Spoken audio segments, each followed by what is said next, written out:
اور انمول موتی کے تحت آج کل جو سلسلہ چل رہا ہے وہ آیات قرآنی کے فوائد روشناس کراتے ہیں، اور جس کو جو توفیق ہوتی ہے قرآن کریم کی ان آیات سے وہ نفع اٹھاتا ہے۔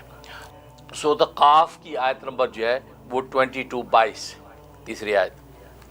اعوذ باللہ من الشیطان الرجیم فکشفنا عنک غطاءک فبصرک اليوم حدید، اب ہم نے تجھ پر سے پردہ اٹھا دیا تو آج تیری نگاہ تیز ہے، یہ فرمایا۔ یہ جو ہے اس کے اندر کمال کی تاثیر ہے انسان کی بینائی کے لیے، آنکھوں کی بینائی کمزور ہے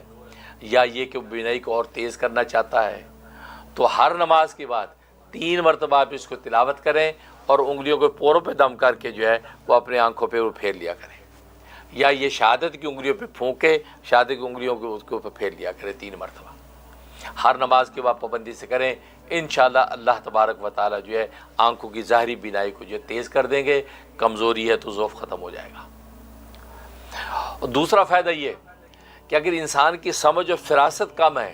کوئی بات سنتا اس کو جلدی سمجھ نہیں پاتا، کوئی عبارت دیکھتا تو جلدی سے اس کی تہ تک نہیں پہنچ پاتا، اس کے اندر کمال کی تاثیر، اپنے دل پہ ہاتھ رکھ کے اس آیت کو جو ہے وہ 11 مرتبہ آپ نے جو تلاوت کرنا ہے، اور نیت کرنی کہ یا اللہ میری دل کی آنکھ کھول دے،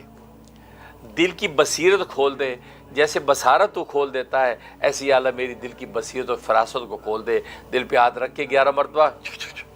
دم کر لیا کرے، جب بھی موقع ملے کسی ایک نماز کے بعد ہی کر لیں، کمال کا فائدہ۔ 41 دن آپ نے پابندی سے کرنا ہے، آپ کو عجیب و غریب قسم کی فراست اور ذہانت اللہ تبارک و تعالی نصیب فرما دیں گے، اور آپ کو شرح صدر عطا ہوگا، بہت ہی مفید فائدہ مند ہے۔ اللہ تعالیٰ توفیق دے۔